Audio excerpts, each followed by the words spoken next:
আসসালামু আলাইকুম। সবাই কেমন আছেন? আশা করি অনেক অনেক ভালো আছেন।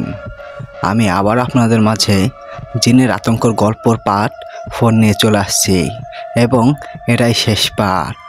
গল্পটি লিখেছেন সোনালী আক্তার চাঁদনী। আর দেরি না করে আমরা গল্প শুরু করব। আর গল্পের মাঝে কোনো ভুল ত্রুটি হয়ে থাকলে ক্ষমার দৃষ্টিতে দেখবেন। আর আমাদের চ্যানেল এখন যারা সাবস্ক্রাইব করেন নাই, অবশ্যই সাবস্ক্রাইব করে আমাদের পাশে থাকবেন, যাতে পরবর্তী গল্প আপলোড দেওয়ার সাথে সাথে আপনার কাছে চলে যায়। চলুন আমরা মূল ঘটনা শুরু করি।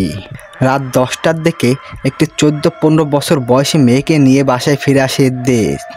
ততক্ষণে তানিশা ঈশার নামাজ পড়ে নিয়েছে। সে এখন বেশ সুস্থ। সেই বিকেল থেকে অনেক খোঁজও তানিশার পাশে রাখার জন্য কাউকে পায়নি ইদ্রিস। তাই শেষে বাধ্য হয়ে তার পরিচিত একটি অনাথ আশ্রম থেকে এই মেয়েটিকে জোগাড় করে এনেছে। সেখান থেকে নিয়ে আসার আগে মেয়েটির সমস্ত সিকিউরিটির দায়িত্ব এবং তাকে বিয়ে দেওয়ার দায়িত্ব নিতে হয়েছে ইদ্রিসকে। মেয়েটিকে দেখে তালহা শেখ এবং তানিশা দুজনেই ভীষণ খুশি হয়। মেয়েটির গায়ের রং শ্যামলা, উচ্চতা 4.5 ফুটের উপর হবে, মুখটা বেশ মায়াবী, চোখের রং গাঢ় কালো। মেয়েটিকে নিজের পাশে বসিয়ে দিয়ে তানিশা জিজ্ঞাসা করে, নাম কি তোমার? মেয়েটি গভীর মুখে হাত কসলাতে কসলাতে উত্তর দেয়, জি আমার নাম তারা। বাহ, বেশ সুন্দর নাম তো তোমার, ঠিক তোমার মতোই মিষ্টি। সারাদিন কিছু খেয়েছো? ওর কথার উত্তরে মেয়েটি মাথা নেড়ে সম্মতি জানায়, মানে সে খেয়েছে। তানিশা মুচকি হেসে বলে, চলো আমাদের সাথে এখন একসাথে খাবে, তারপর ঘুমিয়ে পড়বে। আমি তোমার রুমটা দেখিয়ে দিব। ওর কথা শুনে এবার মাথা নেড়ে সম্মতি জানায় তারা নামের মেয়েটি। তানিশা বুঝতে পারে মেয়েটির মন খারাপ, তাই সে মুচকি হেসে জিজ্ঞাসা করে, তোমার কি মন খারাপ? আশ্রম থেকে সবাইকে ছেড়ে এসেছো ভেবেই কষ্ট হচ্ছে। মেয়েটি উত্তর দেয় না, মাথা তুলে একবার ওর দিকে তাকিয়ে আবার মাথা নিচু করে নিচের হাত কচলাতে থাকে। তানিশা আর কিছু জিজ্ঞাসা করে না, মেয়েটির হাত ধরে নিয়ে গিয়ে টেবিলে বসিয়ে দেয়। ইদ্রিস আসার সময় বাইরে থেকে সবার জন্য খাবার নিয়ে এসেছে। সবাই একসাথে ডিনার শেষ করে তারপর মেয়েটিকে তানিশার রুমের ঠিক পাশের রুমটা দেখিয়ে দিয়ে ঘুমানোর জন্য বলে। তারপর নিজের রুমে চলে আসে। রুমে এসে দেখে ইদ্রিস চুপচাপ বিছানার উপর বসে আছে। তানিশাকে দেখে সে দ্রুত ওর কাছে এগিয়ে গিয়ে বলে, এই যে ম্যাডাম, আপনার জন্য আমি সেই কখন থেকে অপেক্ষা করছি জানেন। এখন দেরি না করে তাড়াতাড়ি রেডি হয়ে নিন, আপনাকে নিয়ে এক জায়গায় যাব আমি। তানিশা ভুরু কুঁচকালো, অবাক হয়ে জানতে চায়, এত রাতে আবার কোথায় যাবেন? ঘড়ির দিকে তাকিয়ে দেখলেন রাত প্রায় 11:30 বাজে। তাতে কি হয়েছে? আমি তোমার সাথে প্রেম করছি যে তোমার রাতে বাইরে নিয়ে গেলে খারাপ কিছু হবে? আমি তোমার হাজব্যান্ড, তাই মাঝরাতেও যেখানে খুশি নিয়ে যেতে পারবো। আর তাছাড়া বাবাকে বলেছি আমি। এখন তাড়াতাড়ি রেডি হয়ে নাও, আর কোনো প্রশ্ন নয়। ওর কথার উত্তরে তানিশা আবারও কিছু বলবে, কিন্তু ইদ্রিস তাকে কিছু বলার সুযোগ দেয় না। দ্রুত হাতে একটি শাড়ি ধরে দিয়ে রেডি হয়ে আসতে বলে। তানিশা আর কিছু বলে না, একটু বিরক্তি ভাব নিয়ে চুপচাপ লক্ষ্মী মেয়ের মতো রেডি হয়ে নেয়। শাড়িটা অনেক সুন্দর, একদম পাতলা জড়িত নীল রঙের শাড়ি। গরমের দিন বলে এটা পরে বেশ আরাম পাচ্ছে তানিশা। শাড়ির সাথে ম্যাচিং করে হালকা সেজেছে সে। তারপর ইদ্রিসের সামনে গিয়ে দাঁড়ায়। ইদ্রিস তাকে এক নজরে কিছুক্ষণ দেখে, তারপর মুচকি হেসে বলে, শাড়িতে তোমাকে অসম্ভব সুন্দর লাগছে তাসু, ভীষণ মায়াবতী লাগছে তোমায়। তবে একটা কিছু মিসিং আছে, দাঁড়াও আমি সেটা ঠিক করে দিচ্ছি। কথাটি বলেই পকেট থেকে একটি বেলি ফুলের গজরা বের করে তানিশার খোপায় পরিয়ে দেয় সে। তানিশা বেশ লজ্জা পায়, মুখে লাজুক হাসি ফুটে ওঠে তার। ইদ্রিস তার হাত ধরে নিয়ে বাইরের দিকে রওনা হয়। সে অবাক হয়ে দ্রুত বলে ওঠে, কি করছেন ইদ্রিস? আমি তো এখনও বোরকাটাই পরে নেই, এভাবে কোথায় যাব আমরা? গেলেই দেখতে পাবে। তুমি তো কোনো পরপুরুষের সাথে যাচ্ছ না যে তোমায় বোরকা পরতে হবে, আর এমন জায়গায়ও যাচ্ছ না যে যেখানে পরপুরুষ আছে, তাই বোরকা ছাড়াই যেতে কোনো বাধা নেই। কথাগুলো বলেই ওকে কিছু বলার সুযোগ না দিয়ে ওর হাত ধরে টানতে টানতে নিয়ে গিয়ে গাড়িতে উঠে বসায় ইদ্রিস। তারপর গাড়ির জানালাগুলো সব গ্লাসগুলো আটকে দিয়ে গাড়ি স্টার্ট দেয়। গাড়ি চলতে থাকে তার আপন গতিতে। তানিশা বেশ কিছুক্ষণ জানলার বাইরে তাকিয়ে থাকতে থাকতে একসময় ঘুমের বিভোর হয়ে যায়। প্রায় 1.25 ঘন্টা পর তার একটি বাংলো বাড়ির সামনে এসে দাঁড়ায়। ইদ্রিস দ্রুত গাড়ির দরজা খুলে বেরিয়ে তানিশাকে ঘুমান্ত অবস্থায় কোলে তুলে নেয়। গাড়ির দরজাটা কোনো মতো লাগিয়ে দিয়ে বাসার মধ্যে প্রবেশ করে। সেখানে দুজন দারোয়ান ছাড়া আর কেউ নেই। দারোয়ান এসে দরজা খুলে দেওয়ায় ওকে কোলে নিয়ে ভিতরে যেতে কোনো সমস্যা হয় না।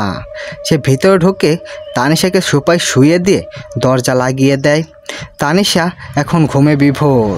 ইদ্রিস মৃদু হেসে মনে মনে বলে, এত কিছুর পরেও কেউ এইভাবে ঘুমাতে পারে তা তাসুকে না দেখলে বুঝতেই পারতাম না, কিন্তু আজ তোকে আমি ঘুমাতে দেব না। কথাটা ভেবেই দুষ্টু হাসে ইদ্রিস। তানিশার কপালে আলতো করে চুমু দিয়ে হালকাভাবে হাত ধরে ঝাঁকিয়ে ডেকে তোলে তাকে। সে উঠে বসে এদিক ওইদিকে তাকিয়ে অবাক হয়ে বলে, ইদ্রিস, এটা আপনার সেই বাংলো বাড়িটা না যেখানে 2 বছর আগে পার্টি দিয়েছিলেন, যেখানে আপনার সাথে আমার প্রথম দেখা হয়েছিল? ইদ্রিস মৃদু হাসে। তানিশার নাকের সাথে নিজের নাকটা ঘষা দিয়ে ওকে আলতোভাবে জড়িয়ে ধরে বলে, জি ম্যাডাম, আপনি ঠিক চিনেছেন।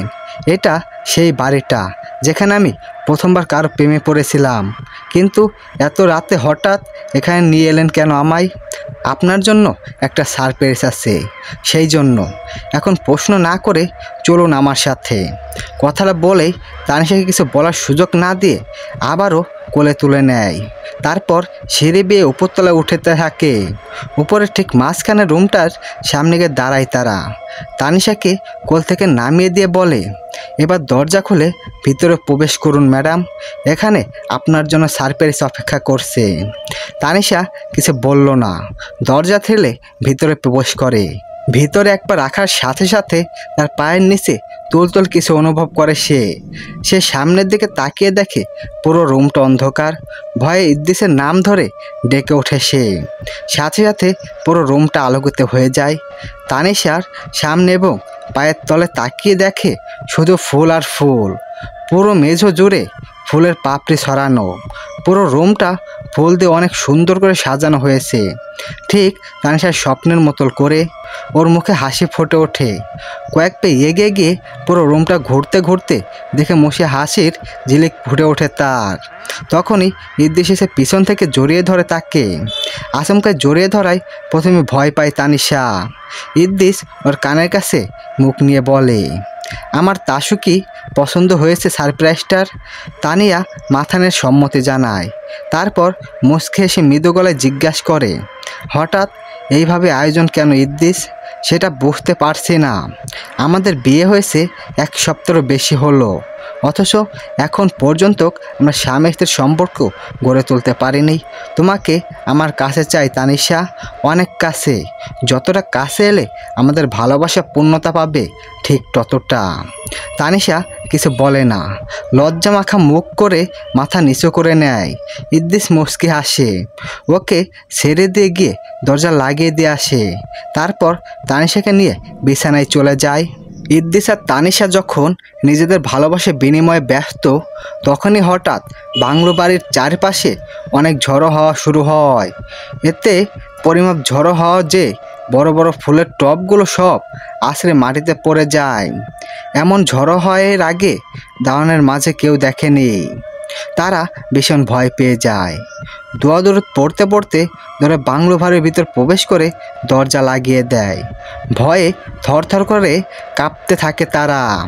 এর আগে তারা ঝড়ো বৃষ্টি দেখেছে ঠিকই, কিন্তু কোনো রকম পূর্বাভাস ছাড়াই এমনভাবে হঠাৎ ঝড়ো হওয়া শুরু হতে দেখে কখনোই দেখেনি।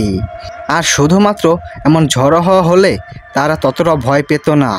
ভয় পাওয়ার আরও একটি কারণ আছে, আর সেটা হলো সেই ঝড়ো হওয়ার সাথে ফুলের টবগুলো এমনভাবে বাতাসে ভাসতে ভাসতে মাটিতে আছড়ে পড়ছে, যেন মনে হচ্ছে কেউ সেটা হাওয়ায় ভাসিয়ে নিয়ে ভীষণ রাগের সাথে মাটিতে ছুঁড়ে মারছে। এই জিনিসগুলো ভীষণ রকম ভয় পাইয়ে দিয়েছে দারোয়ানদের। তারা একবার চিন্তা করে উপরতলায় গিয়ে ইদ্রিসকে ডাকবে, কিন্তু ইদ্রিসের কড়া নিষেধ।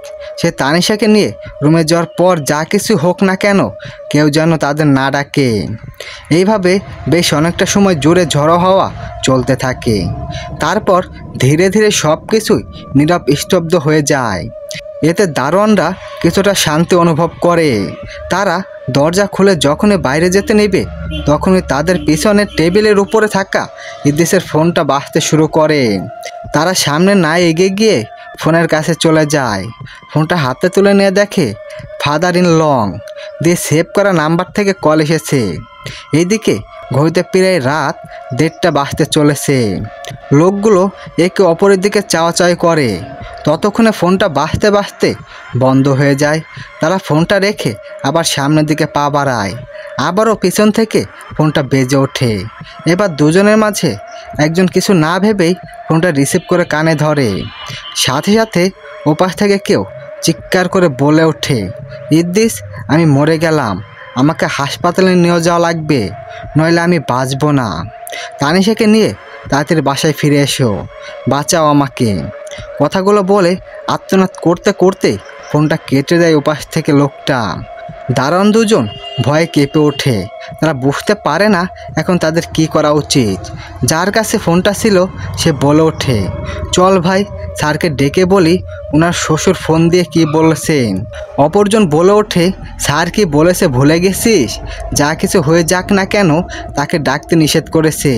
এখন ওনাকে ডাকলে যদি রাগ করে আমাদের চাকরি কেড়ে নেয়, আর এখন যদি আমরা এইসব শুনে চুপচাপ থাকি, স্যারকে কিছু না জানাই, তখন পরে যদি স্যারের শ্বশুরের কিছু হয়ে যায় আর স্যার বলেন যে আমাদের জন্যই তার শ্বশুর মারা গেছে, আমরা তাকে সঠিক সময় বলিনি বলে, তাহলে তো আমাদের চাকরি থাকবে না।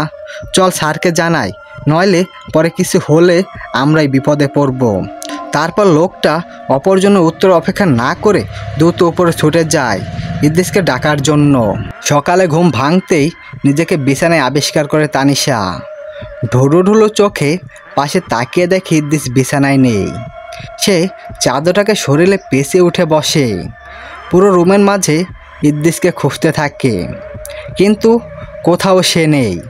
এবার সে উঠে ওয়াশরুমে গিয়ে চেক করে, কিন্তু ওয়াশরুমে ইদ্রিস নেই। তানিশার এবার ভীষণ রকম ভয় জেগে বসে মনে। সে চিন্তায় পড়ে যায় ইদ্রিস কোথায় গেল। সে গুটে গুটে পায়ে এগিয়ে যায় দরজার কাছে। দরজায় বেশ কয়েকবার টোকা দিয়ে ইদ্রিসের নাম ধরে ডাকে, কিন্তু ওপাশ থেকে কোনো রকম সারা শব্দ বা উত্তর আসে না। তানিশা কিছুক্ষণ চুপ করে সেখানে দাঁড়িয়ে থাকে। এই মুহূর্তে ভয়ে ভীষণ কান্না পাচ্ছে তার। এবার সে ধীর পায়ে এগিয়ে এসে বিছানার উপর ঢপাস করে বসে পড়ে। ইদ্রিসের নাম মনে মনে নিয়ে এলো পাথারে বকা দিতে থাকে, এইভাবে ওকে একা রেখে যাওয়ার জন্য। তখনই ওর চোখ পড়ে বিছানার পাশে থাকা টেবিলের উপরে একটি ভাঁজ করা সাদা কাগজে। তানিশা ভাঁজ করা সাদা কাগজটি হাতে নিয়ে সেটা খুলতেই দেখে সেখানে লেখা, সরি জান, একটা জরুরি কাজ পড়ে যাওয়ায় তোমায় না জানিয়ে বাইরে যেতে হচ্ছে। তুমি বিভোর ঘুমাচ্ছিলে তাই তোমাকে ডাকিনি। তুমি কিন্তু ভয় পেও না, উঠে ফ্রেশ হয়ে ড্রয়ারে তোমার জন্য ড্রেস রাখা আছে, সেটা পরে নিও। ডাইনিং টেবিলের উপর তোমার ফোন আছে, আমায় ফোন করো। নিচে তোমার জন্য খাবার রেডি থাকবে, খেয়ে নিও। আর হ্যাঁ, আমি না আসা অবধি ভুল করো বাসার ভিতর থেকে বের হবে না বা ছাদেও যাবে না। আমি তাড়াতাড়ি ফিরে আসবো ইনশাল্লাহ। I miss you Tasujan and love you so welcome. চিঠিটা পড়ে মুখে হাসি ফুটে ওঠে তানিশার, সাথে একটু রাগও হলো, কিন্তু রাগের চাইতে এখন ভালো লাগছে বেশ অনুভূত হচ্ছে তার। সে আর দেরি না করে ওয়াশরুমে চলে গেছে ফ্রেশ হতে। ফ্রেশ হয়ে ইদ্রিসের রেখে যাওয়া ড্রেসটা পরে নিল, একটি সাদা রঙের গাউন জামা। অসম্ভব সুন্দর গাউনটা, তানিশার গায়ে মানিয়েছে দারুণ। তানিশা এবার রুম থেকে বাইরে বের হলো। প্রচণ্ড ক্ষুধা লেগেছে তার, তাই রুম থেকে বাইরে বেরিয়ে সোজা নিজে চলে আসলো। সেখানে টেবিলের উপর বেশ কয়েক রকম খাবার সাজানো আছে। পাশে দাঁড়িয়ে আছে একজন মধ্যবয়স্ক মহিলা। ওনাকে দেখে মনে হচ্ছে উনি হয়তো খাবারগুলো রান্না করেছেন। তানিশাকে নামতে দেখে মহিলাটি সালাম দিল, তারপর বলল, ম্যাডাম, আমি আপনার জন্য অপেক্ষা করছিলাম। স্যার বলে গেছেন আপনার জন্য খাবার তৈরি করে রাখতে। খেয়ে নিন, এখন আপনার সব পছন্দের খাবার রাখা আছে। তানিশা মুখে কিছু বলল না, শুধু মাথা নেড়ে সায় দিল। তারপর টেবিলের কাছে চেয়ারে গিয়ে বসে খাবার খেতে শুরু করলো। খেতে খেতে তানিশা তার পাশে থাকা মহিলাটিকে বলে তার পাশে বসে খাবার খেতে। মহিলাটি প্রথমে মানা করলেও তানিশার জোর করায় অনেক খুশি হয়ে তিনি ওর পাশে বসে খেয়ে নিলেন। খাওয়া শেষে মাথায় হাত বুলিয়ে ওর জন্য দোয়া করলেন। তানিশা মুচকি হাসলো, তারপর জিজ্ঞাসা করলো ইদ্রিস কখন চলে গেছে। মহিলাটি জানালো ইদ্রিস অনেক ভোরেই চলে গেছে, বলতে গেলে ফজর নামাজের সময়। আর যাওয়ার আগে তাকে ফোন করে আসতে বলে এখানে সব কাজ বুঝিয়ে দিয়ে গেছে। মহিলার কথা শুনে তানিশা মনে মনে বেশ অবাক হলো। এত সকালবেলায় তার কী এমন কাজ থাকতে পারে যে তানিশাকে একা রেখে চলে গেছে, কিন্তু মুখে কিছু বলে না। খাওয়া দাওয়া শেষে বেশ কিছুক্ষণ মহিলার সাথে সেখানে টুকটাক কথা বলে সময় কাটালো সে। তারপর উপর রুমে চলে এলো। রুমে এসে দেখলো তার ফোনটা কখন থেকে এক নাগাড়ে বেজেই চলছে। ফোনটা হাতে নিয়ে দেখলো সেখানে অপরিচিত নাম্বার ভেসে উঠেছে। ধরবে কি ধরবে না ভাবতে ভাবতে রিসিভ করে ফেললো ফোনটা। সাথে সাথে উপাস থেকে চেনা কণ্ঠে বলে উঠলো, সেই কখন থেকে ফোন দিচ্ছি, ফোনটা ধরছো না কেন তানিশা? তাই নিচে আসো, আমি তোমার জন্য গাড়ি নিয়ে গেটের সামনে অপেক্ষা করছি। তোমাকে নিয়ে যাব তোমার বাবার কাছে, অবস্থা বেশি ভালো না, জলদি আসো। কথাটা বলেই তানিশা কিছু বলার সুযোগ না দিয়ে ফোনটা কেটে দিল ওপাশ থেকে। তানিশা বেশ অবাক হলো, ইদ্রিস এইভাবে তার কোনো কথা না শুনেই কেটে দিল কেন। সে চিন্তা করলো আবার ওর নম্বরে ফোন করবে, তার বাবার কি হয়েছে জানতে চাইবে। সাথে সাথে সেই ওই নম্বরে ফোন করলো, কিন্তু এবার নম্বরটা বন্ধ দেখাচ্ছে। তানিশা এবার আরও বেশি অবাক হলো। সে জানলার সামনে গিয়ে জানলা খুলে বাইরের দিকে নজর রাখলো। দেখলো সত্যিই গেটের বাইরে ইদ্রিস দাঁড়িয়ে আছে, গাড়ির সাথে হেলান দিয়ে। তানিশাকে জানলা দিয়ে তাকাতে দেখে সে ইশারা করে দ্রুত নিচে নামতে বলল। তানিশাও দেরি না করে নিচে নামার জন্য প্রস্তুতি হলো। ফোনটা নিয়ে বাইরে থেকে যাওয়া শুরু করলো। তার একবারও মনে হলো না ইদ্রিস কেন ভিতরে আসছে না তাকে নেওয়ার জন্য, ওইখানে দাঁড়িয়ে কেন ফোন দিতে হলো তার। তানিশা কিছু না ভেবে দূরে বাসা থেকে বের হয়ে গেল। ওকে বাইরে আসতে দেখে ইদ্রিসের মুখে রহস্যময় হাসি ফুটে উঠল, চোখ দুটো জলজল করে উঠল তার। গেটের কাছে থাকা দারোয়ান দুজনেই তানিশাকে গেটের কাছে যেতে দেখে বাধা দিয়ে বলল, কি হলো ম্যাডাম, কোথায় যাচ্ছেন আপনি এইভাবে একা একা? স্যার বলে গেছেন তিনি যে পর্যন্ত না আসবে আপনাকে বাইরে যেতে নিষেধ করেছেন। দারোয়ানের কথা যেন কানে ঢুকলো না তানিশার। তার কি হলো সে জানে না।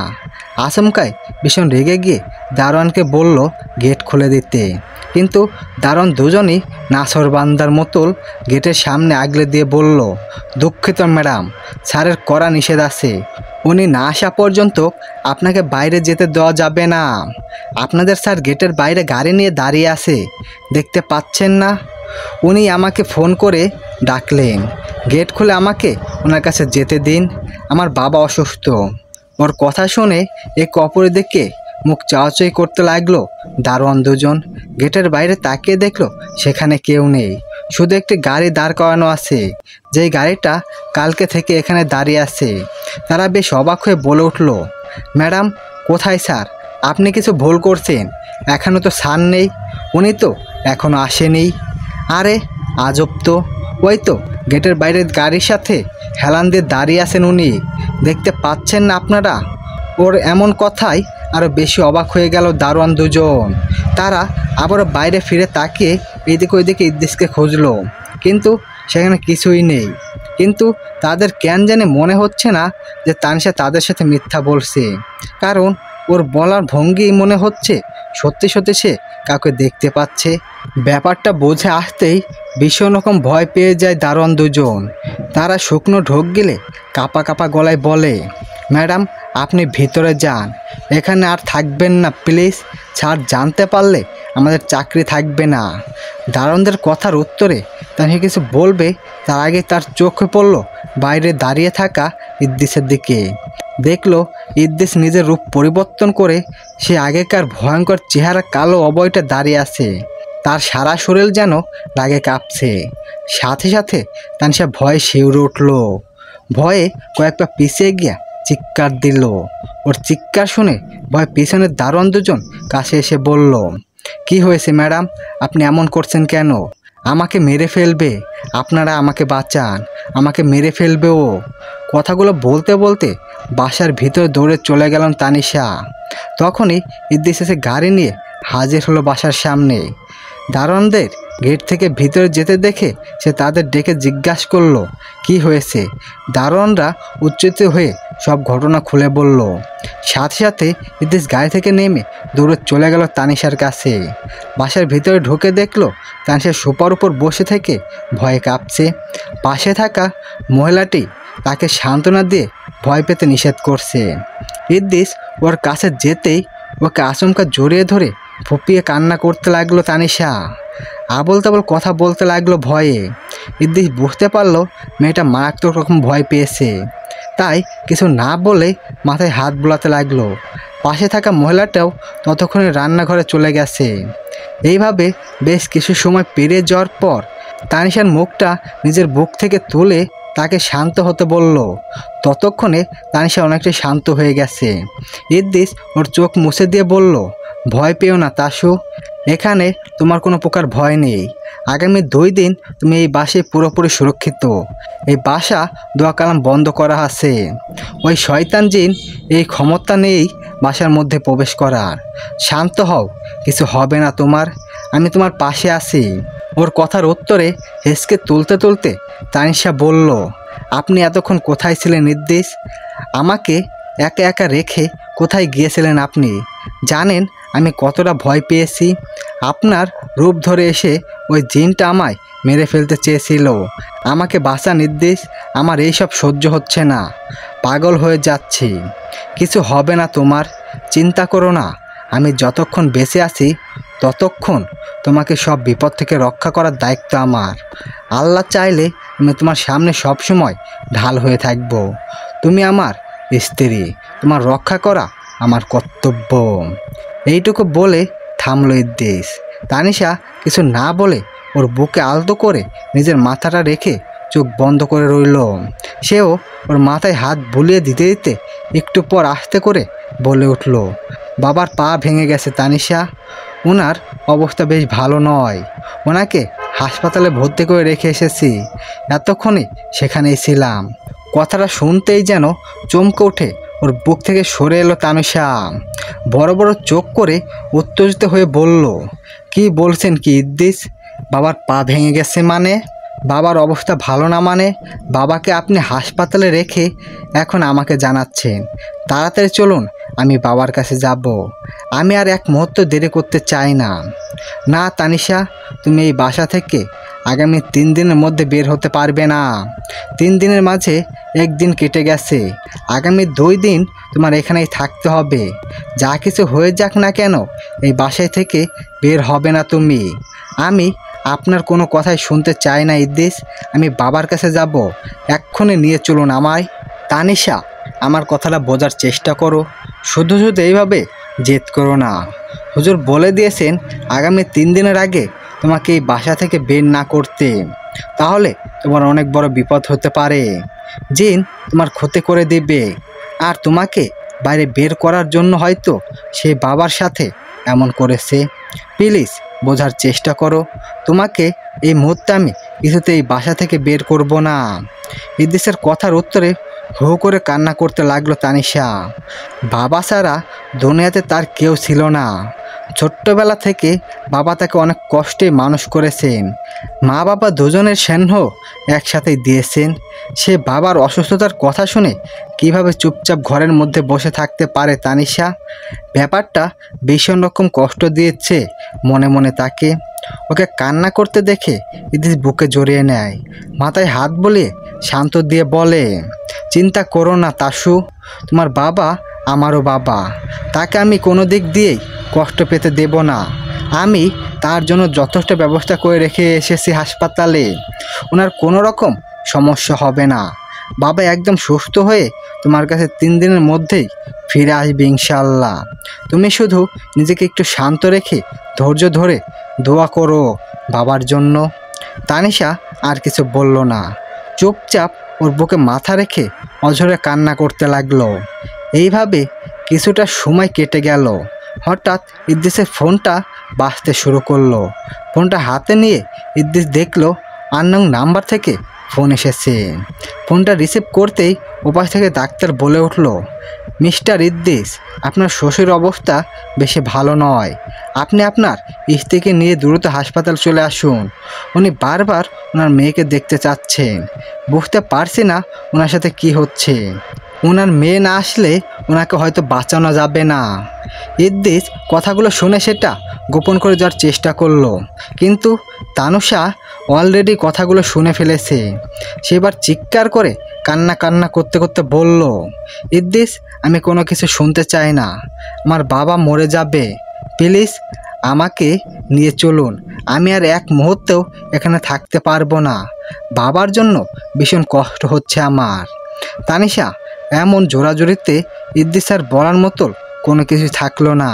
সে বাধ্য হয়ে তানিশাকে নিয়ে বের হলো বাসা থেকে। তারপর ওর হাত ধরে নিয়ে গাড়িতে উঠালো।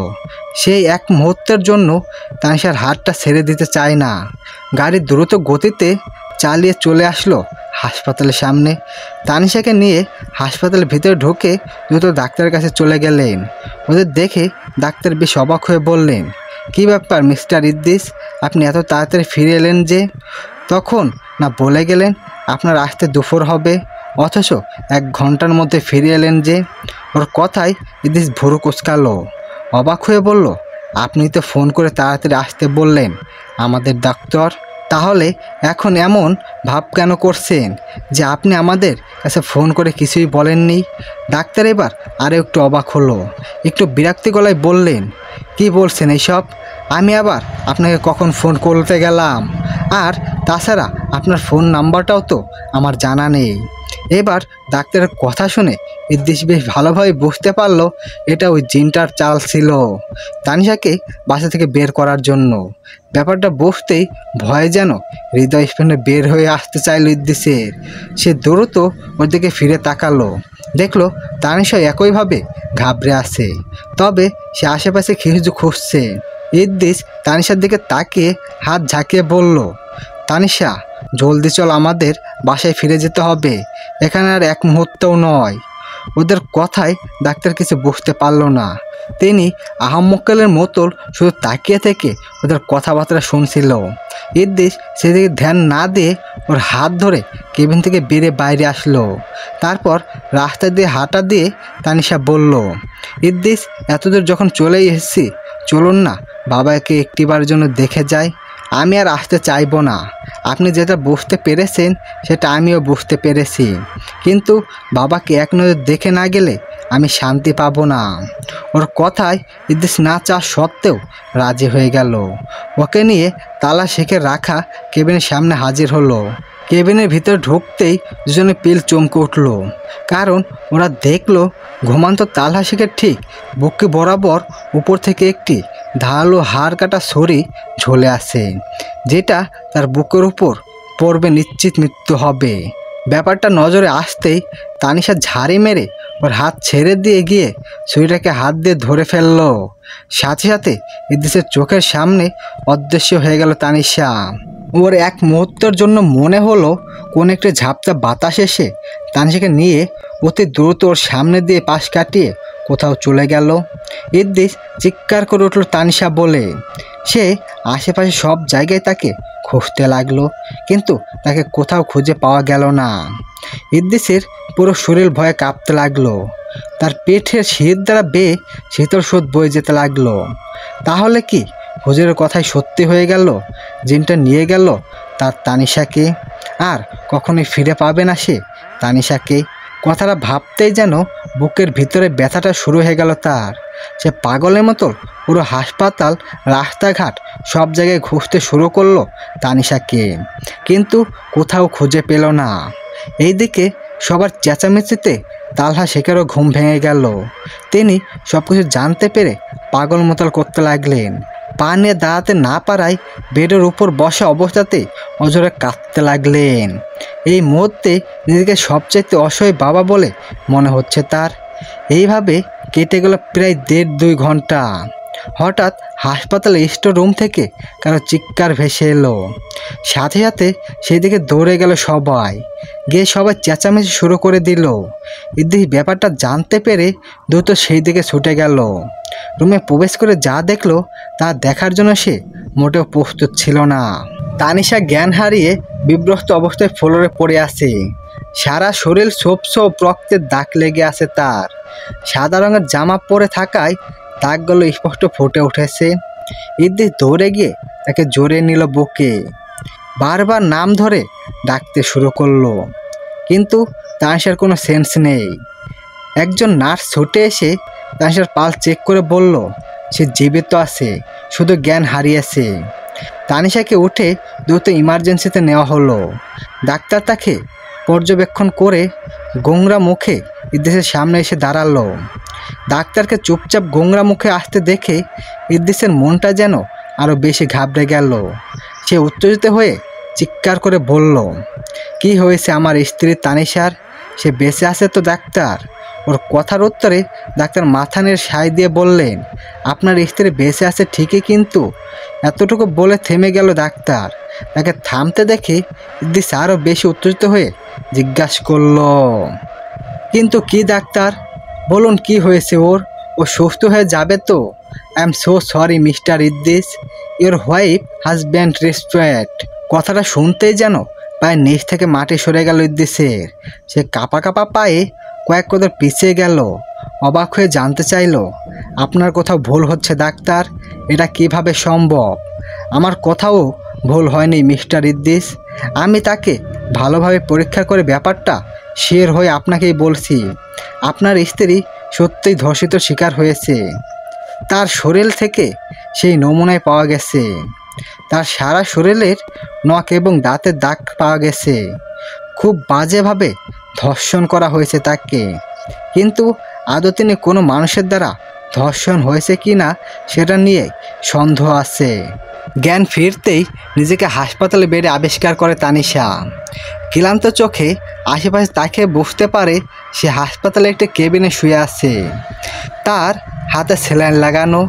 উপরে তাকিয়ে দেখে ঝুলে থাকা 1000 পাওয়ারের স্যালাইনটা প্রায় শেষের দিকে। সেই দিক থেকে চোখ নামিয়ে হাতের ডান পাশে তাকিয়ে দেখে তালহা শেখ টেবিলের উপর মাথা রেখে ঘুমিয়ে আছে। তানিশা বুঝতে পারে রাতে এখন আনুমানিক 12টা কি 1টা হবে। হাসপাতালের পরিবেশটা বেশ নীরব নিস্তব্ধ হয়ে আছে। তানিশা একটু উঠে বসার চেষ্টা করে, কিন্তু সে ব্যর্থ হয়। তার শরীরে যেন বিন্দু পরিমাণ বলে শক্তিও নেই। সারা শরীর প্রচণ্ড ব্যথা হয়ে আছে তার। হঠাৎ তার মনে পড়ে যায় সেই ভয়ঙ্কর ঘটনাটা। তার সাথে ঠিক কী হয়েছিল সেটা ভেবেই যেন অন্তরাত্মা কেঁপে ওঠে তার। চোখ দিয়ে অঝরে ধারে পানি গড়িয়ে পড়তে থাকে। সেই দিন ইদ্রিসের কথা মানলে হয়তো আজ তার এই অবস্থা হতো না। ইদ্রিস এর কথা মনে পড়তেই সে চোখ মেলে চারিপাশে তাকিয়ে খুঁজতে থাকে, কিন্তু কেবিনের কোথাও ইদ্রিসকে দেখতে পায় না। তানিশার ভেতর থেকে একটি দীর্ঘ নিঃশ্বাস বেরিয়ে আসে। সেই সাথে একটি চাপা কষ্ট অনুভব করে বুকে। সে মনে মনে ভাবতে থাকে, তার এই অবস্থার জন্য কি ইদ্রিস তাকে ছেড়ে দিল, তাকে ছেড়ে চলে গেল, আর কখনোই তার কাছে ফিরে আসবে না। কথাগুলো ভেবেই যেন কলিজা কেঁপে ওঠে তানিশার। মুখ চোখ সব শুকিয়ে যায়। মনে মনে চিন্তা করে বাবাকে ডাকবে, কিন্তু বাবাকে এইভাবে ঘুমাতে দেখে আর ডাকার মতো ইচ্ছা হয় না তার। সে চুপচাপ শুয়ে থেকে অঝরে কান্না করতে থাকে। হঠাৎ কারো ডাকে ধ্যান ভেঙে যায় তার। দরজার দিকে তাকিয়ে দেখে ইদ্রিস দাঁড়িয়ে আছে। তার মুখে অদ্ভুত বিব্রত হাসি। ওকে দেখে মুখে হাসি ফুটে ওঠে তানিশার। সে খুশিতে উচ্ছ্বসিত হয়ে ইদ্রিসকে ডাকার চেষ্টা করে, কিন্তু তখনই খেয়াল করে সে নিজের শরীরের চুল পরিমাপও নড়াতে পারছে না। সেই সাথে গলা দিয়ে কোনো রকম শব্দ বের হচ্ছে না তার। সে আবার দরজা দিকে ফিরে তাকায়, কিন্তু সেখানে ইদ্রিস নেই। দরজা ভিতর থেকে লাগানো। আচমকায় তানিশার গলা শুকিয়ে ওঠে। ভয়ে গা শিউরে ওঠে তার। সে বুঝতে পারে এটা ইদ্রিস ছিল না, বরং ওর রূপ নিয়ে সে ভয়ঙ্কর শয়তান জিনটা এসেছিল, যে তার এত বড় সর্বনাশের জন্য দায়ী। ব্যাপারটা ভাবতেই তানিশা তার বাবাকে ডাকার জন্য উদয় হয়। তখনই নিজের ঠিক এক হাত উপরে হাওয়ায় ভাসা অবস্থায় ইদ্রিসকে দেখতে পায়। তবে এটা যে ইদ্রিস নয় সেটা বুঝতে 1 মিনিটও দেরি হলো না তানিশার।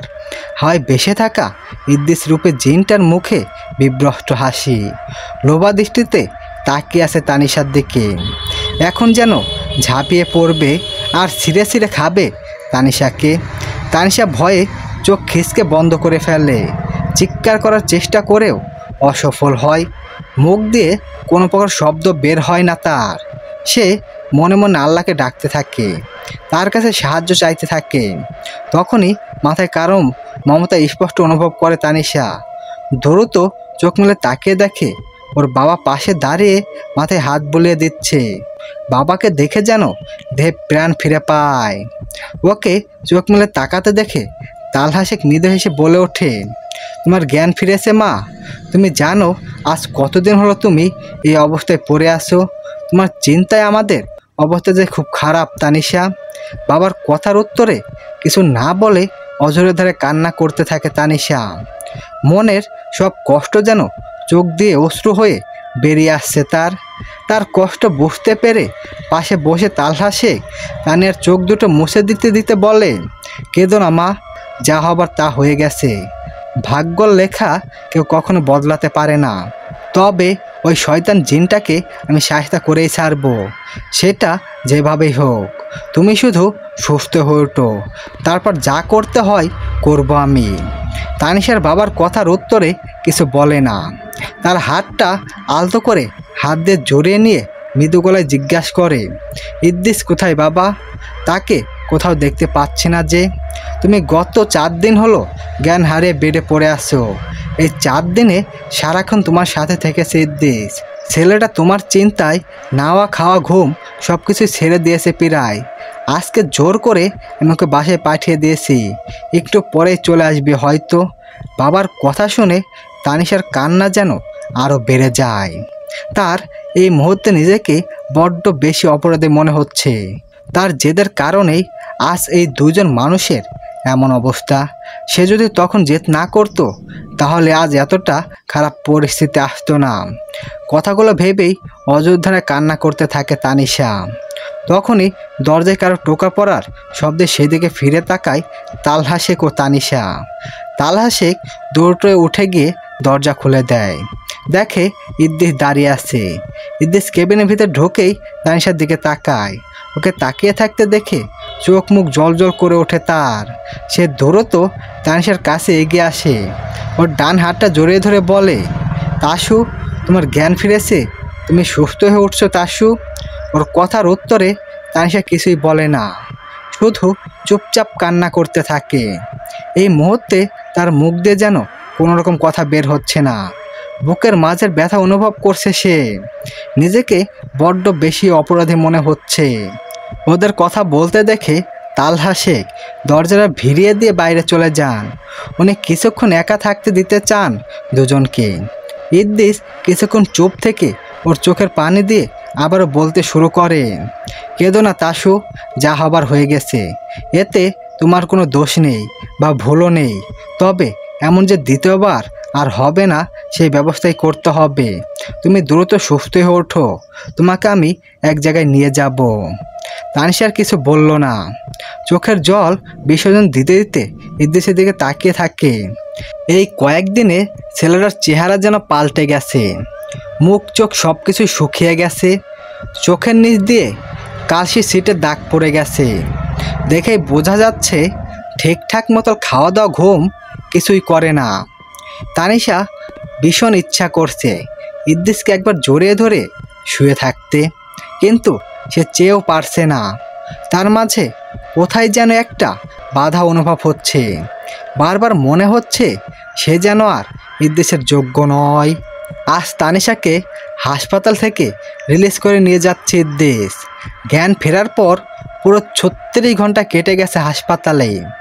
ইদ্রিস চায় না তানিশাকে হাসপাতালে বেডে শুয়ে থাকতে দেখতে, তাই ও পুরোপুরি সুস্থ না হলেও ওকে বাসার উদ্দেশ্যে নিয়ে যাচ্ছে সে। যদিও ডাক্তার বলেছিল তানিশা সুস্থ হতে বেশি সময় লাগবে না, কিন্তু তবুও কেন জানি সহজে সুস্থ হচ্ছে না সে। এখনও শরীর প্রচণ্ড দুর্বল, চোখের নিচে একদম কালো দাগ হয়ে গেছে, শুকিয়ে কাঠখড়ির মতল হয়ে গেছে তানিশা, যেটা দেখে মোটেও ভালো লাগছে না ইদ্রিসের। তাই সে এক প্রকার জোর করেই হাসপাতাল থেকে রিলিজ করে নিয়ে যাচ্ছে তানিশাকে। হাসপাতাল থেকে তানিশাকে কোলে করে গাড়িতে নিয়ে গিয়ে বসে ইদ্রিস। ওদের পিছু পিছু ঘুরিয়ে ঘুরিয়ে হেঁটে আসছেন তালহা শেখ। তার পা এখনও পুরোপুরি সুস্থ হয়নি, পায়ের ব্যথা থাকায় লাঠি ভর করে খুঁড়িয়ে খুঁড়িয়ে হাঁটছেন তিনি, তবে শরীর অনেকটাই সুস্থ এখন। গাড়িতে উঠে বসায় উদ্দেশ্যে রওনা দেয় তারা। তানিশা গাড়ির জানালা দিয়ে বাড়ি থেকে চোখ মেলে তাকিয়ে থাকে, ডুব দেয় এক গভীর ভাবনার জগতে। শয়তান জিনটা বাস্তবে আর তানিশার কাছে না আসলেও বা কোনোভাবে ভয় না দেখালেও যখনই তানিশার ঘুমায় তখনই তার স্বপ্নের মধ্যে এসে তার সাথে মিলিত হয়, যেটা শত চেষ্টা করেও তানিশা আটকাতে পারে না। নিজেকে বড্ড বেশি অসহায় মনে হয় সেই মুহূর্তে। জিন তার সাথে এমন আচরণ করে যেন তানিশা তার ভোগের বস্তু, কোনো প্রাইভেট প্রোডাক্ট, যেটার ইচ্ছা থাকলেও তানিশা বাধা দেওয়ার মতো ক্ষমতা নেই। নিজের উপর বড্ড বেশি ঘৃণা তৈরি হচ্ছে তানিশার। মাঝে মাঝে ইচ্ছা করে সুইসাইড করে অভিশাপ জীবন থেকে শেষ করে দিতে, কিন্তু তখনই বাবা এবং ইদ্রিসের মুখের দিকে তাকিয়ে সেটাও আর করতে পারে না। দিন দিন শরীর সুস্থ হওয়ার বদলে আরও যেন ভেঙে পড়ছে। লজ্জায়, ঘৃণায় এবং ভয়ের স্বপ্নর কথা কাউকে বলতেও পারছে না তানিশা, শুধু একা একা চোখের জল বিসর্জন দেয়। ভয়ে ঘুমাতেও ইচ্ছা করে না তার, কারণ ঘুমালেই জিন তার সাথে মিলিত হয়, খুব বাজেভাবে স্পর্শ ধর্ষণ করে তাকে, যেটা সে চাইলেও বাধা দেওয়ার মতো ক্ষমতা থাকে না। গাড়ির ব্রেক করায় ঝাঁকিনি ধ্যান ভাঙে তানিশা দেখে তারা বাসার মধ্যে পৌঁছে গেছে। ইদ্রিসের দিকে তাকিয়ে দীর্ঘ নিঃশ্বাস ফেলে সে। ইদ্রিস গাড়ি থেকে নেমে অন্যদিক ঘুরিয়ে এসে গাড়ির দরজা খুলে তানিশাকে কোলে তুলে নেয়। সোজা বাসার ভিতর যাওয়ার জন্য রওনা দেয়। বাসার ভিতরে ঢুকে সোফার সেটের উপর বসিয়ে দেয় তানিশাকে। তারপর তালহা শেখকে তানিশাকে নজরে রাখতে বলে দ্রুত কোথায় যেন চলে যায় ইদ্রিস। এতে তানিশার কোনো প্রশ্ন করে না। ইদানিং তার প্রয়োজন ছাড়া কথা বলতে একদমই ভালো লাগে না। কথা বলতে যেন দম বন্ধ হয়ে আসে তার, কোনো কিছুই ভালো লাগে না, কাউকে সহ্য হয় না, কারো সাথে কথা বলতে ইচ্ছা করে না। সারাক্ষণ একা থাকতে স্বাচ্ছন্দ্য বোধ করে সে, যদিও সারাক্ষণ ভয়টা বুকের মাঝে চেপে থাকা, তবুও একা থাকতে চায়। তালহা শেখ খুঁড়িয়ে খুঁড়িয়ে এসে মেয়ের পাশে বসেন, মেয়ের মাথায় হাত বুলিয়ে জিজ্ঞাসা করেন, এখন কেমন লাগছে তাসিমা? তোমার চোখ মুখ এমন শুকনো লাগছে কেন? কি ভাবছো এত তুমি? তানিশা উত্তর দেয় না, চুপচাপ বাবার বুকে মাথা রেখে চোখ বন্ধ করে থাকে। ওর কাছ থেকে কোনো উত্তর না পেয়ে দীর্ঘ নিঃশ্বাস ছাড়ে তালহা শেখ। আলতোভাবে মেয়ের মাথায় মমতা মাখা পরশ বুলিয়ে দিতে থাকেন। প্রায় 1 ঘন্টা পর ফিরে আসে ইদ্রিস। ততক্ষণে বাইরে মাগরিবের আজান শেষ হয়েছে। ইদ্রিস এসে তানশিয়ার এবং তালহা শেখের মুখোমুখি সোফার উপর বসে। তারপর ওনার দিকে তাকিয়ে গভীর গলায় বলে ওঠে, বাবা আমি আমি তানিশাকে দেখানোর জন্য ঢাকায় বিখ্যাত একজন আলেমের ব্যবস্থা করেছি। তিনি তানিশার মতো অনেক রোগীকেই সুস্থ করেছেন আল্লাহর রহমতে। মসজিদে নামাজ শেষ হলে চলে আসবেন তিনি। কথাটা আগে থেকে তালহা শেখকে জানাতেন, তাই সে কোনো আগ্রহ দেখায় না, শুধু মাথা নেড়ে সায় দেয়। কিন্তু তানিশার হঠাৎ অদ্ভুত আচরণ শুরু করে দেয়, যেন গভীর আশ্চর্য হচ্ছে তার মুখটা। আচমকায় ভীষণ রাগী হয়ে ওঠে তার, রাগে থরথর করে কাঁপতে থাকে সে। তার এমন রূপ পরিবর্তনে তালহা শেখ ভীষণ ভয় পেয়ে যান। তিনি কিছু বলবেন তার আগেই ইদ্রিস তাকে থামিয়ে দিয়ে তানিশার আরেক পাশে এসে বসেন। তার হাত দুটো হাতে চেপে ধরেন। ধীরে ধীরে তানিশা শান্ত হয়ে ইদ্রিসের কাঁধের উপর মাথা রেখে ঘুমিয়ে পড়ে। এটা দেখে তালহা শেখ বেশ অবাক হন। তিনি কিছুক্ষণ জিজ্ঞাসা করবেন, তার আগে ইদ্রিস ইশারায় তাকে চুপ থাকতে বলেন এবং বোঝায় পরে তাকে সব কিছু বুঝিয়ে বলবে। তালহা শেখ কোনো কিছু বলে না। তিনি চুপচাপ অপেক্ষা করতে থাকেন হুজুরের জন্য। বেশ কিছুক্ষণ পর দাওয়ান এসে খবর দিয়ে যায় হুজুর চলে এসেছে। ইদ্রিস এবার তালহা শেখকে ইশারা করে সেই দিকে যেতে বলে, কারণ সে উঠতে পারবে না, তানিশা তার হাত ধরে রেখে আছে বলে। তালহা শেখ সময় বিলম্ব না করে লাঠি হাতে খুঁড়িয়ে খুঁড়িয়ে এগিয়ে যান দরজার কাছে। দেখেন মধ্যবয়স্ক একজন লোক দাঁড়িয়ে আছে দরজার সামনে। লোকটি বেশ লম্বা, পরনে লম্বা সাদা জুব্বা, মাথায় পাগড়ি, ডান হাতে একটি তসবিহ, মুখ ভর্তি কালা পাকা চাপ দাড়ি, গায়ের রং উজ্জ্বল শ্যামলা, চেহারাটা বেশ মায়াবী। তালহা শেখকে দেখে একটি মৃদু হেসে সালাম দেন। তালহা শেখ সালামের উত্তর নিয়ে তাকে ভিতরে আসার জন্য আমন্ত্রণ জানায়। তিনি এবার বিসমিল্লাহ বলে বাসার মধ্যে প্রবেশ করেন। ভিতরে এসে সোফার সামনে দাঁড়িয়ে কিছুক্ষণ তীব্র চোখে তানিশার দিকে তাকিয়ে থাকেন। তারপর কিছু একটা ভেবে মুখটা গভীর করে ফেললেন। ইদ্রিসকে লক্ষ্য করে বলেন, আপনার বাসাটা অনেক বড়। বাসার যে কোনো একটি রুম সব কিছু বের করে একদম খালি করে ফেলুন এবং রুমটাকে পুরোপুরি পরিষ্কার করে ফেলুন ব্যবস্থা করুন। অর্থাৎ রুমটা পরিষ্কার ভালো পানি দিয়ে মুছে পবিত্র করুন।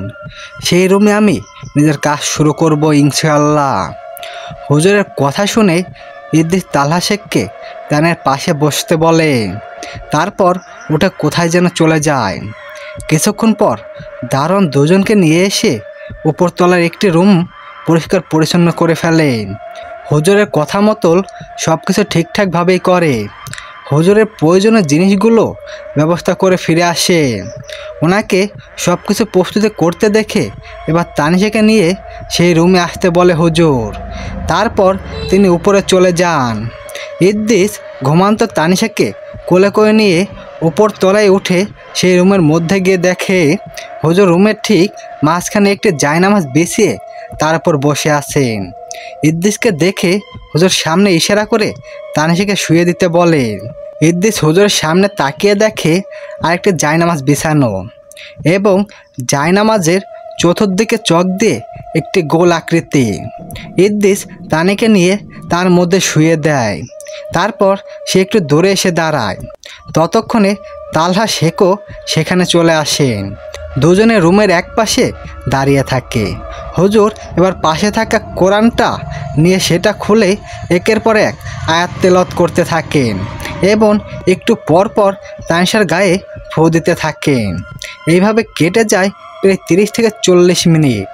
কিন্তু তানিশার মাঝে কোনো রকম পরিবর্তন বোঝা যায় না। সে আগের মতো চুপ করে শুয়ে বিভোর ঘুমাচ্ছে। ইদ্রিস এবার বেশ বিরক্ত হয়ে বলে ওঠে, কি হলো হুজুর? কিছুই তো হচ্ছে না। ওর কথার উত্তরে হুজুর ওর দিকে শান্ত চোখে তাকে গভীর গলায় বলে, জিনটা ভীষণ শক্তিশালী এবং খারাপ জিন। তাকে এখানে হাজির করা খুব কষ্টকর হয়ে গেছে। আমাকে আর একটু চেষ্টা করতে দিন, ইনশাআল্লাহ জিনটা আসবেই। হুজুরের কথার উত্তরে ইদ্রিস আর কিছু বলল না, চুপচাপ সেখানেই দাঁড়িয়ে রইল। হুজুর এবার আগের চাইতেও আর একটু জোরে জোরে কোরআন তেলাওয়াত করতে লাগলো আর তানিশাকে ফু দিতে লাগলো। বেশ কিছুক্ষণ কেটে যাওয়ার পর হঠাৎ তানসার শরীর জোরে একটা ঝাঁকুনি দিয়ে উঠল।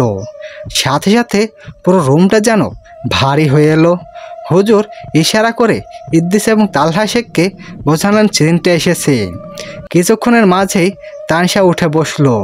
ঘাড় একদিকে কাত করে দাঁত কটমট করতে লাগলো। হুজুর আরও কিছু দোয়া দরুদ পড়লেন। তারপর কোরআনটা বন্ধ করে রেখে তানসার উদ্দেশ্য করে বললেন, কে তুই? কেন এমন করছিস মেয়েটার সাথে? ছেড়ে দে ওকে, চলে যা নিজের জগতে। কেন ওর জীবনটা এইভাবে নষ্ট করছিস? হুজুরের প্রশ্নের উত্তরে কিটমিট করে বলতে লাগলো জিনটা। বেশ কিছুক্ষণ হেসে নিয়ে গভীর গলায় বলল, আমি ওকে ছাড়বো না। আর তুই জোর করে ওর থেকে আমাকে ছাড়াতেও পারবি না। শুধু তুই কেন, তোর 14 গোষ্ঠী এলেও আমাকে ওর থেকে ছাড়াতে পারবি না। সেই ব্যবস্থা আমি করে ফেলেছি। কথাগুলো বলেই আবারও কিটমিট করে হাসতে লাগলো জিন। এতে হুজুর বেশ রাগে গেলেন।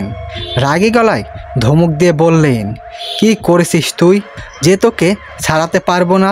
তোর কি আল্লাহর ভয় নেই? এই মেয়েটার জীবন এভাবে কেন নষ্ট করছিস? ওর স্বামী আছে, সংসার আছে। আল্লাহকে ভয় কর, ছেড়ে দে ওকে। জিনটা এবার মুখে কিছু বলল না, মাথা নেড়ে অস্বীকার করলো, বোঝালো সে তানিশাকে ছাড়বে না। হুজুর আরও রেগে গেলেন। রেগে গিয়ে কি যেন একটা দোয়া পড়ে ফু দিলেন তানিশার শরীরে। সাথে সাথে জিনটা চিৎকার করে উঠল, দাঁত কর্মর করে বলল, বজ্জাত মানুষ তুই, আমাকে শাস্তি দিচ্ছিস? এবার দেখ আমি কি করি। কথাটা বলে নিজের হাত নিজের মুখের মধ্যে দিয়ে সজোরে কামড় বসালো তানিশা। হাত কেটে রক্ত ঝরে পড়তে লাগলো নিচে। হুজুর এবার বেশ ভয় পেয়ে গেলেন। ইদ্রিস আর তালহা শেখও সেদিকে এগিয়ে আসতে চাইলে হুজুর বাধা দিলেন। তারপর শান্ত গলায় বললেন, মেয়েটাকে এইভাবে কষ্ট দিচ্ছিস কেন? আল্লাহকে ভয় কর। কেন এইভাবে মেয়েটার পিছনে পড়ে আসিস? মেয়েটি তোর কি ক্ষতি করেছে? জিন হঠাৎ চুপ করে গেল। কিছুক্ষণ চুপ করে বসে থেকে গভীর গলায় বলল, ছোটবেলা থেকেই ওর উপর আমার নজর ছিল, কিন্তু তখনও চিন্তা করিনি ওকে এইভাবে কখনো বশ করব। কিন্তু একদিন সন্ধ্যার পর ওকে আমি দেখলাম ধরে একটি ময়লা আবর্জনার কাছ থেকে। তখন ওর পিরিয়ড শুরু হয়েছে। ও তখন ওই পিরিয়ডের রক্তমাখা প্যাকেটটা দূর থেকে আমার উপর ছুঁড়ে মারে। সেটা এসে একদম আমার মুখে লাগে। তখনই আমার মাথায় জেদ চেপে বসে। ওকে ভোগ করার জন্য পাগল হয়ে যায় আমি। কিন্তু ও সবসময় নামাজ, কালাম ও মাসুল আলম করার ওর উপর আসতে পারতাম না আমি। তারপর ধীরে ধীরে ওকে আমি বশ করে নিয়েছি। তাই ওকে আমি কখনোই ছাড়বো না। ওর রক্তের সাথে মিশে গেছি আমি। ওর মৃত্যুর আগ পর্যন্ত ওকে আমি ছাড়বো না। তোরা কেউ ছাড়াতে পারবি না ওর থেকে। যদি ওর ভালো চাস তাহলে ওর স্বামীকে বল ওকে ছেড়ে দিতে, ওকে নিজের মতো থাকতে দিতে। কথাগুলো বলেই গোংরাতে গোংরাতে অজ্ঞান হয়ে গেল তানিশা। ওকে অজ্ঞান হতে দেখে ইদ্রিস এবং তালহা শেখ কাছে এগিয়ে আসতে চাইলেন। হুজুর হাত বাড়িয়ে তাদের বাধা দিলেন। তারপর মনে মনে কি যেন দোয়া দরুদ পড়তে লাগলেন। একটু পর ওদের উদ্দেশ্য করে বললেন বাইরে যেতে। 10 মিনিট পর তিনি ডাকলেন ভিতরে আসতে। তালহা শেখ এবং ইদ্রিস সময় বিফলন না করে রুম থেকে বাইরে বেরিয়ে গেল। কিছুক্ষণ পরেই হুজুর ডাকলেন তাদের। তারা ভিতরে গিয়ে দেখে তানিশা আগের মতো জ্ঞান হারিয়ে নিচে পড়ে আছে। হুজুর ইশারায় ডেকে তাদের পাশে বসতে বলল। তানিশার পাশে গিয়ে বসলো ইদ্রিস এবং তালহা শেখ। হুজুর একটি গভীর নিঃশ্বাস ছেড়ে কিছুক্ষণ চুপ থেকে বলতে শুরু করলেন, জানি না আমি কথাগুলো আপনাদের কিভাবে বলবো। আসলে আমার নিজের কাছে ভীষণ খারাপ লাগছে। কিছুক্ষণ থেমে, আপনাদের মেয়েকে সুস্থ করা হয়তো আমার কখনোই সম্ভব হব না। ওই জিনের কবল থেকে আপনার মেয়েকে বের করা প্রায় অসম্ভব। একমাত্র শত আল্লাহ ছাড়া কারো ক্ষমতা নেই ওকে জিনের কবল থেকে বের করা। এইটুকু বলে থামলেন হুজুর।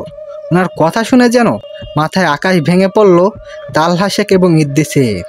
ইদ্রিস অস্থির হয়ে বলে উঠল, কি বলছেন হুজুর? আমার স্ত্রীকে সুস্থ করা যাবে না মানে? আপনি তো এর আগে অনেক জিন দ্বারা রোগীকে সুস্থ করেছেন। আমি আপনার ব্যাপারে সব খোঁজ নিয়েছি, তাহলে এখন কেন এমন বলছেন? ইদ্রিসের কথার উত্তরে হুজুর একটি দীর্ঘ নিঃশ্বাস ছাড়লেন। কষ্ট জড়ালো গলায় বললেন, হ্যাঁ, আমি অনেক রোগীকেই জিনের হাত থেকে বাঁচিয়েছি আল্লাহর রহমতে, কিন্তু আপনার স্ত্রীর ব্যাপারটা একদমই আলাদা। তাকে যদি জিনটা শুধু আসর করত, তাহলে জিনকে ছাড়ানো আমার জন্য কোনো রকম ব্যাপারই ছিল না। কিন্তু জিন শুধু আসরই করে থামেনি, বরং আপনার স্ত্রীর উপর পুরোপুরিভাবে কবজ করে নিয়েছে। আর সেটা করেছে অন্য একজন হিন্দু জিনের সাহায্য, আপনার স্ত্রীর উপর কুফরি করে। এইটুকু বলে থামলেন হুজুর। তার কথা শুনে অবাকের শীর্ষে পৌঁছে গেলেন ইদ্রিস এবং তালহা শেখ। তালহা শেখ অস্থির কণ্ঠে বললেন, কুফরি করেছে মানে? জিনেরাও কি কুফরির জাদুটনা করতে পারে? হ্যাঁ পারে। মানুষের মধ্যে যেমন ভালো মন্দ সর্বমিল মানুষই আছে, তেমনি জিন জাতির মাঝেও এই সব রকমের জিন রয়েছে। আর তাদের মধ্যে এক প্রকার জিন আছে যারা সব সময় কুফরি জাদু নিয়ে ব্যস্ত থাকে, আর তারা অন্য জিনেদের সাহায্য করে মানুষের ক্ষতি করার জন্য। তেমনি একজন কুফরি জিনের সাহায্য নিয়ে আপনার মেয়েকে কবজ করে নিয়েছে এই জিনটা, যাকে কোনোভাবে আপনার মেয়ের থেকে ছাড়ানো অসম্ভব নয়। এখন জিনটাকে আপনার মেয়ের থেকে ছাড়াতে গেলে আপনার মেয়ের মৃত্যু হতে পারে। এইটুকু বলে একটু থামলেন হুজুর। তারপর একটি দীর্ঘ নিঃশ্বাস ছেড়ে আবারও বলতে শুরু করলেন, আপনার মেয়ের উপর জাদুটা কিছুদিন আগ থেকে করেনি, বরং যেই দিন এই জিনের মুখে আপনার মেয়ে তার পিরিয়ডের কাপড় সরে মেরেছিল, সেই দিন থেকেই আপনার মেয়ের উপর জাদু শুরু করে জিন। একটু একটু করে আপনার মেয়ের আমল কালাম নষ্ট করে দিতে থাকে, যে কারণে আপনার মেয়ের অনিলহা শুরু হয় নামাজ কালামের উপরে। সেই আল্লাহর থেকে দূরে সরে আসে এবং এক পর্যায়ে তার পিরিয়ডের রক্ত দ্বারা তাকে কালো জাদু করে জিন, এবং তার রক্তের সাথে এমনভাবে মিশে যায় যে এখন আর আপনার মেয়ের থেকে জিনকে আলাদা করা সম্ভব নয় মৃত্যু ছাড়া। শেরওয়ানি পরে নতুন বরের সাজে আয়নার সামনে দাঁড়িয়ে আছে ইদ্রিস। চোখ দুটো টলমল করছে জলে, যেন এখন জল গড়িয়ে পড়বে। এই শ্বাসটা 1 বছর আগেও সেজেছিল সে নিজের ভালোবাসার মানুষকে বিয়ে করার জন্য, কিন্তু তখন একবারের জন্য ভাবেনি তাকে দ্বিতীয়বার জন্য এমন সাজে সাজতে হবে বাবার পছন্দ করা কোনো মেয়েকে বিয়ে করার জন্য।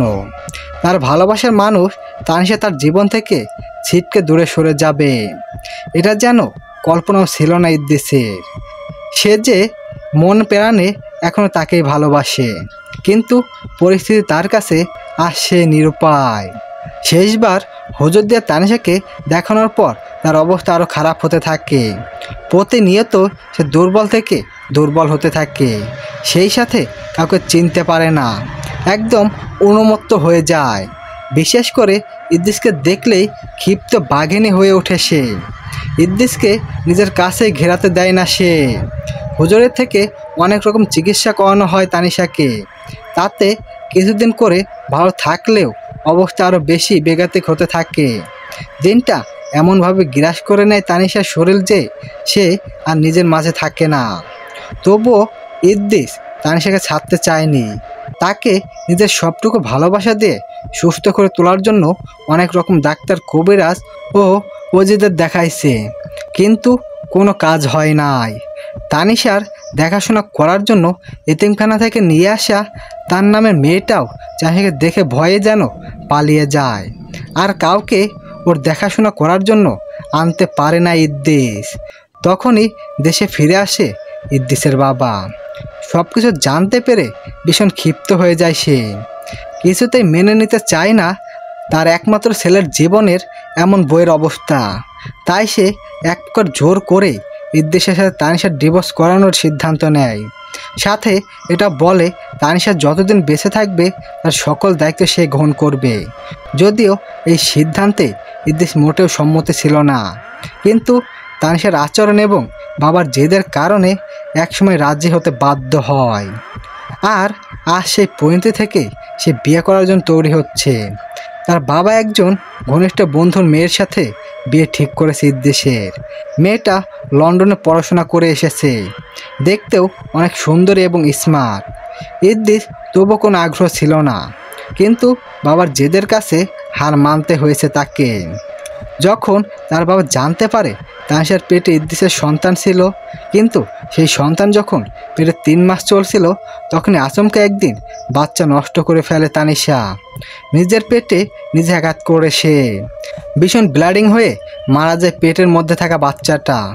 সবার আর বুঝতে বাকি রয় না তানিশার সাথে থাকা ওই শয়তান জিনটা বাচ্চাটাকে নষ্ট করে ফেলেছে। এরা জানার পর ইদ্রিসের বাবা যেন আরও বেশি উঠে পড়ে লাগে ইদ্রিসকে তানিয়া থেকে আলাদা করতে, আর সেটাই করে দেখিয়েছেন তিনি। 2 মাস আগেই ডিভোর্স করিয়েছেন।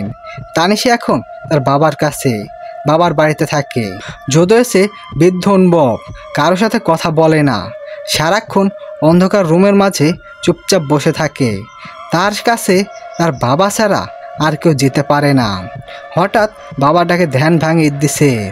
পিছনে ফিরে তাকিয়ে দেখে তার বাবা দাঁড়িয়ে আছে। সে ইদ্রিসের কাছে এগিয়ে এসে শান্ত গলায় বলে, তুমি রেডি হয়ে গেছো ইদ্রিস? আর দেরি নয়, চলো এবার যাওয়া যাক। বরযাত্রী পুরোপুরি রেডি, সবাই তোমার জন্য অপেক্ষা করছে। ইদ্রিস কোনো উত্তর দেয় না। একটি দীর্ঘ নিঃশ্বাস ছেড়ে কিছুক্ষণ চুপ থেকে বলে, বাবা, আমি শেষবারের জন্য তানিশার সাথে একবার দেখা করতে চাই, প্লিজ তুমি না করো না। ওর কথার উত্তরে কিছুক্ষণ চুপ থেকে কিছু একটা ভাবলো ওর বাবা। তারপর মাথা নেড়ে সায় দিয়ে রুম থেকে বেরিয়ে যান। ইদ্রিস আর এক মুহূর্ত দেরি না করে গায়ে ছুটে চলে তানিশার বাড়ির দিকে। দ্রুত তানিশার বাসায় এসে পৌঁছায় সে। দৌড়ে বাসার মধ্যে ঢুকে দেখে দরজার কাছে দাঁড়িয়ে আছেন তালহা শেখ। ইদ্রিসকে দেখে জোরপূর্বক হাসেন তিনি। দরজা থেকে সরে দাঁড়িয়ে বলেন, তোমার বাবা আমার ফোন করে সব বলেছেন। তানিশা ও রুমে আছে, যাও দেখে করে আসো, তবে বেশি সময় নষ্ট করো না, তোমার বিয়ের দেরি হয়ে যাচ্ছে বাবা। কথাটি বলেই চোখ মুছতে মুছতে সেখান থেকে বাইরে চলে যায় তালহা শেখ। ইদ্রিস আর সময় নষ্ট না করে দ্রুত চলে যায় তানিশার রুমের সামনে। সেখানে যেতেই যেন বুকের ধকপনে ভীষণভাবে বেড়ে যায় তার।